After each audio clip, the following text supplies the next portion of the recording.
Alright, so this is my grain board.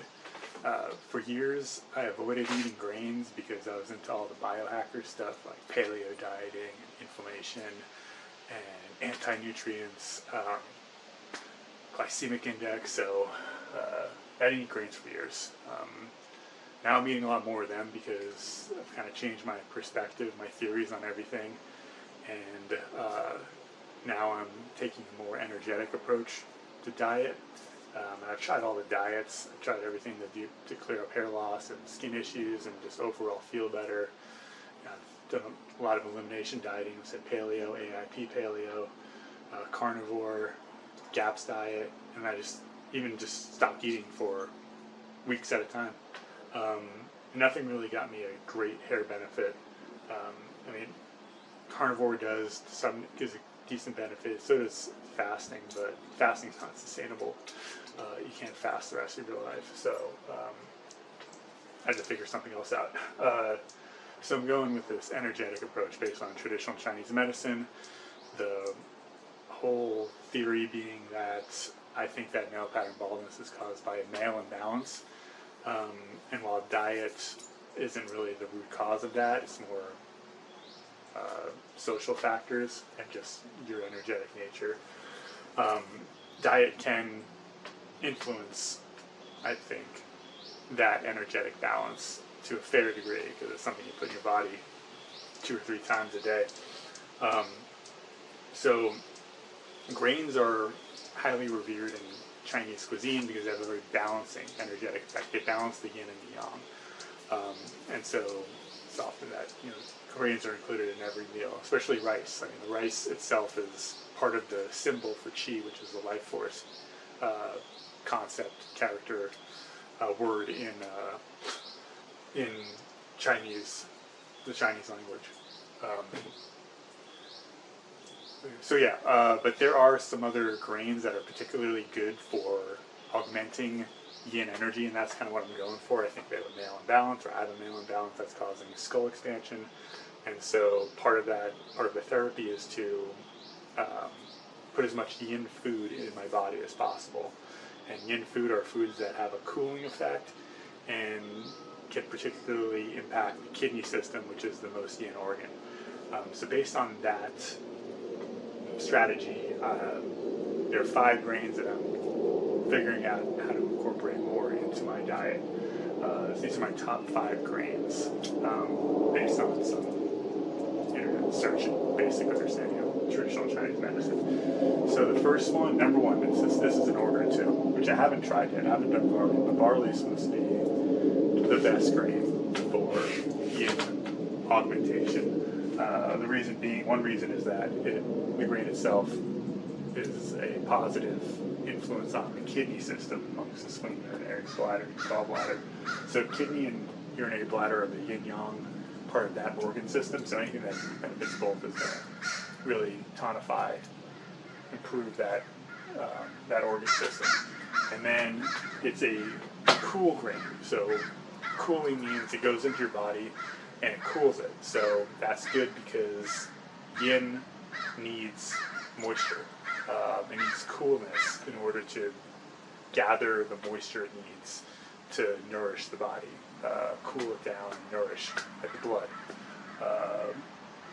That's one way, but there's also bone marrow, there's also all these other fluids in your body that have a job to do. And so too much yang will burn all that up, and so that's caused by overwork, stress, over-exercise, go, think, worrying.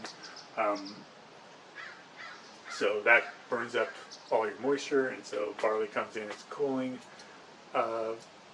grain, and so it'll help offset all that yang energy, all that heat in your body caused by lifestyle factors. I still have the lens cap. Put that down. Right, flavor is another thing in Chinese medicine. So most of these grains are sweet, which means it impacts the kidney channel. It's very particularly nourishing for the spleen. Spleen likes sweet stuff, and the spleen is responsible for generating qi, which comes down to the kidneys, and the kidney stores it as essence, which is like our foundational energy. So if we improve the spleen function, its ability to generate qi, and more of that will trickle down to the kidneys and be stored as essence, which the kidney uses to make all of the fluids. All these organs are interconnected, but the spleen is especially important for healthy kidney function. So anything that strengthens the spleen. So overall, because it's moisturizing, it builds yin fluids. That's all the fluids that the kidney stores the nutrients for, the stuff for, and then eventually generates. Because it's cool, but also has, not because it's cool, but it happens to help clear heat, which is an energetic side effect of being yin deficient, having too much yang energy, which aren't the same thing, but I think they are. I think too much yang is causing a deficiency in yin, which is causing more heat. So anyway, this helps clear the heat, the negative effects of not having enough female energy to offset the male energy. And then in terms of preparation for barley, so I haven't done it yet, but I think it's the same as what you do for wheat, which is you crack it first, and then you soak it in water and some starter. So I put whey there, but it could be sourdough, or not sourdough. It could be sourdough actually. But anything that's probiotic, so sauerkraut juice would be an easy one. Whatever you have that's fermented, that's laying around, put some of that liquid in, like a tablespoon or two, and then let it go for a day. It says minimum 7 hours, but I think letting it go a full day is probably best. And that gets rid of all the anti-nutrients and satisfies all the biohacker, checks off all those boxes, which I think has some effect. Like I think there's validity to it, because I think like when you eat like the whole grain, when you don't ferment it, the fermentation process makes it more yin, makes it more digestible. So if you don't ferment it, then it becomes more yang, and then that's going to not offset. That's not going to have the potent energetic effects that we're hoping to get in the diet, augmenting the female energy. I hope that makes sense, but maybe there's some validity to the anti-nutrient stuff. Anyway, more fermentation makes it more yin, which makes it more female, which makes it more cooling, more moisturizing, more yin building. Second grain is millet. This one I have eaten, and it's probably my favorite so far.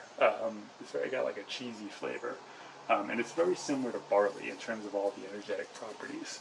But notice it affects different a different organ system. So kidney and spleen again, but this time it has an effect on the stomach. So it's probably good to get that's why it's good to get like a variety of grains in the diet, because they all affect different organ systems. They all tonify different organ systems, and that's probably why they have that guy not guy, but the Yellow Emperor's Book of Internal Medicine or something like that, and he has this classic porridge recipe, which is the 5-grain porridge, and actually 4 of these grains are in there: barley, millet, rice, and wheat.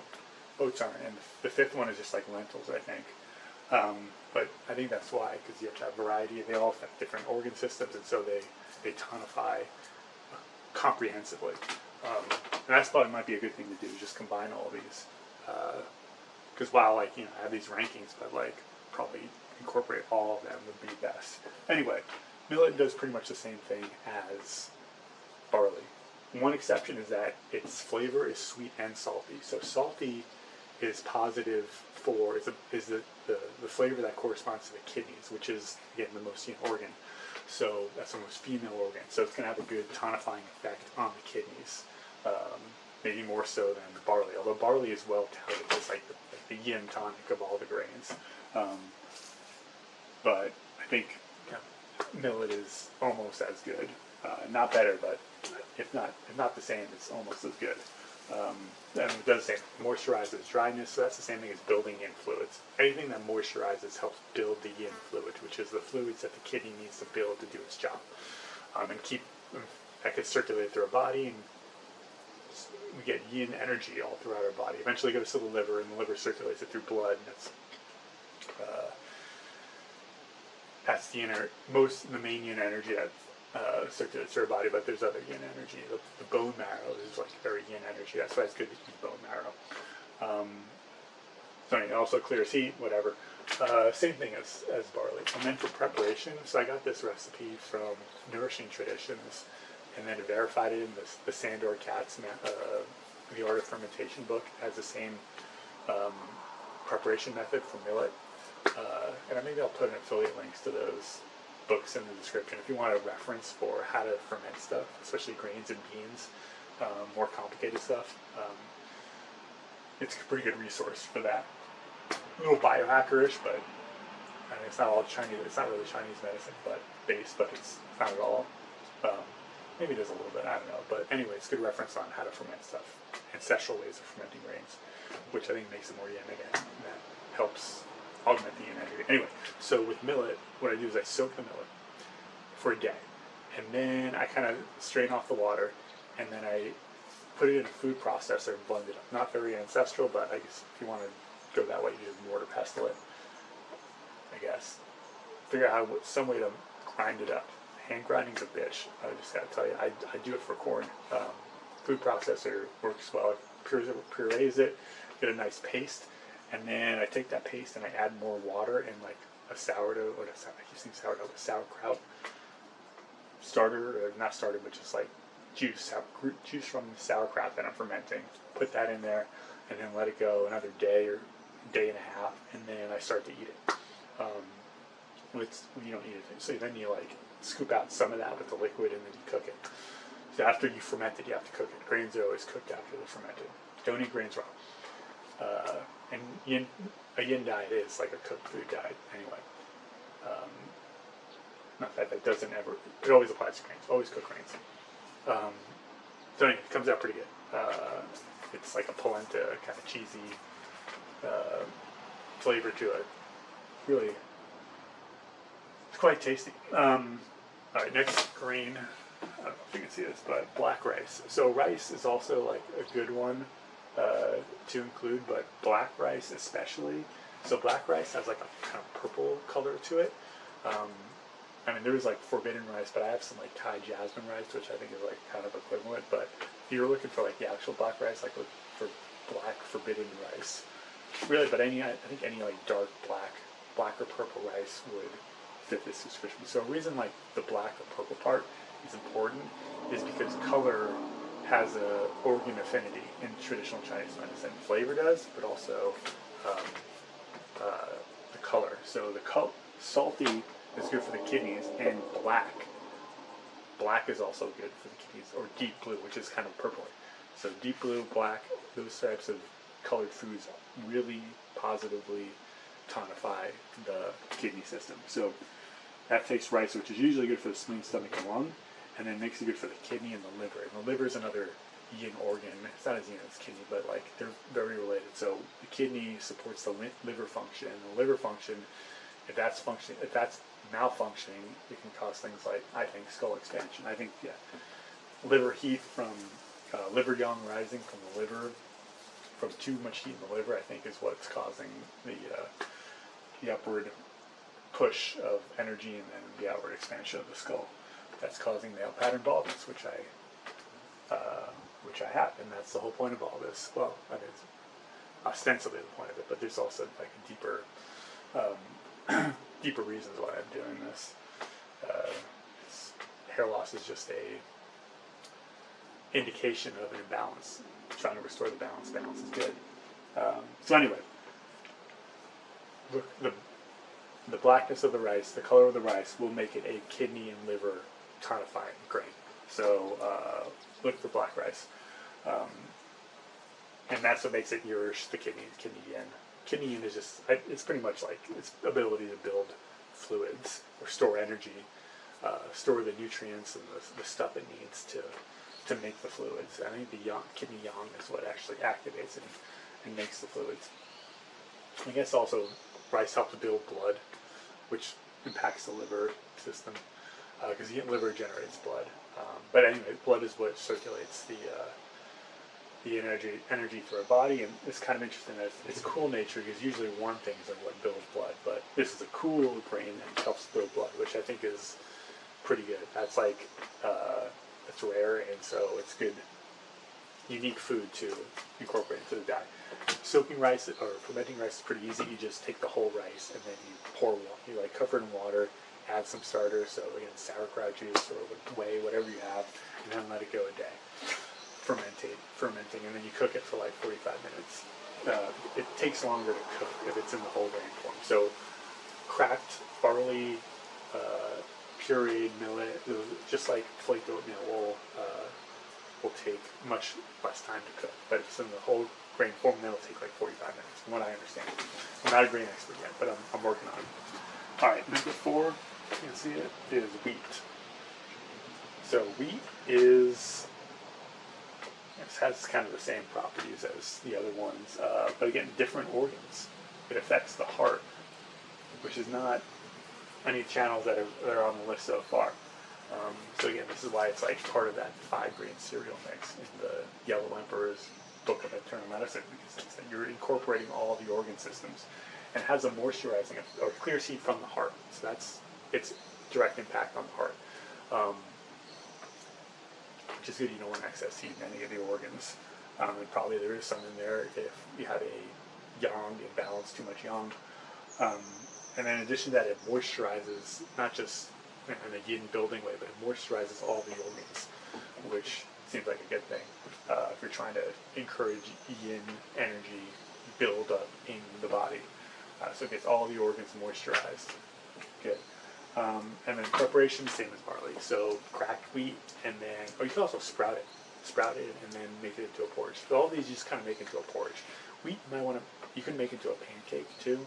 Pancakes aren't as great as porridges because the pan frying takes some of the moisture out of it, hardens it, and so it dries it out, and then makes it more yang. So, like ideally you eat these as a porridge, but I guess pancakes once in a while, it's a nice treat, and it's not as drying as bread. I wouldn't make it in the bread. Bread's super dry. Pancakes a little more moist, and so I think it's going to be more yin, significantly more yin, and so acceptable. You just don't want to dry out whatever you're eating too much. It makes it more yang. Undoes all the beneficial yin effects. All right, and then the last grain is oats. So oats are the only warming grain on the list. And warming is something you usually want to avoid. Often want to so, but because warming has the yang effect, so it'll dry up your moisture typically because it's it generates heat in the body. But oats have this kind of like weird thing where they're warming, but they're also moisture building, and that's probably why they're like, they're used as like baths and beauty products because of the moisturizing properties. So even though it's warm, it's very moisturizing, which makes it very yin. And then different organ networks affected. You have the large intestine here, and then the lungs. So, as well as the kidney. So you're getting integrate all of these grains into the diet. That's what I'm trying to do. Then it's going to hit all the organ systems. Anyway, other effects, I guess, it helps tonify blood and qi because it's warming. Warming things tend to help build blood and qi, which is good. Cooling things don't really have that effect. Not that they're trying to build a lot of blood and qi, but it is something that we need to do in moderation, because that's the yin and the yang and what gives us energy. Anyway, moisturize the intestines. So it's got a different moisturizing effect as the other ones, compared to the other ones. And then the last thing is it calms the spirit, I think, because it affects the heart network. So the heart is your spirit in traditional Chinese medicine. So that could help with too much yang in that, like, it just has a calming effect. And so you won't be so stressed out. And so you'll be able to balance your yang better.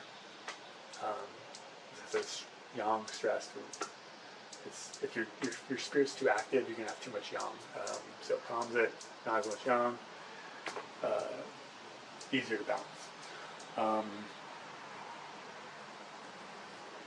And that's, so preparation to make oatmeal. So with all these grains, like, I don't get the cracked or flaked version. So oatmeal comes flaked. That's how I grew up eating it. Now what I do is I buy the whole oat and then I flake it myself, which takes, you need some equipment to do that. You need a grain flaker, which I have. I spent my $300 on it a few years ago. Bought it for my wife's birthday. And it ended up being a good investment because now I use it a lot. But you can get like less expensive versions of that. And then cracking, that's another, like you need a grain mill. And then you need some equipment, or you could just mortar pestle it if you just want to ground it up. And then in that case, you need a mortar pestle, which is less expensive, but you need something to break up the grain, unless you just want to whack with a hammer, which is just going to be a mess. So maybe I'll find whatever grain mill that I got and post a link to that. I didn't get on Amazon, so it's not going to be an affiliate link. It's from some German company, and it took a while to get because I forgot about my order. Anyway, it's irrelevant. So anyway, buy the whole grain, and then you have to process it, because if you buy it pre-processed, then it's gone rancid, and it's going to sound biohackery, but I think there's validity to it. So it's going to be more nutritious if it's the whole grain, because grains keep their. I think once you crack it, it's like it loses its life force. If you want to put it in energetic terms, that's what I think is going on. So anyway, I take the whole oat, I flake it, and then I ferment it. I think that's best practice. That's what traditional people did to preserve whatever it is you need to preserve in the grain and make it the most nutritious food as possible. So anyway, that's my video on grains. And if you want more information, I'm updating my website. I'm going to put all this stuff on there, but I got some stuff going, some new stuff on there. It's hairlossalchemy.com. All free resources. And that's it. This video is long enough. Yeah, 23 minutes. Who's going to watch this? We'll see.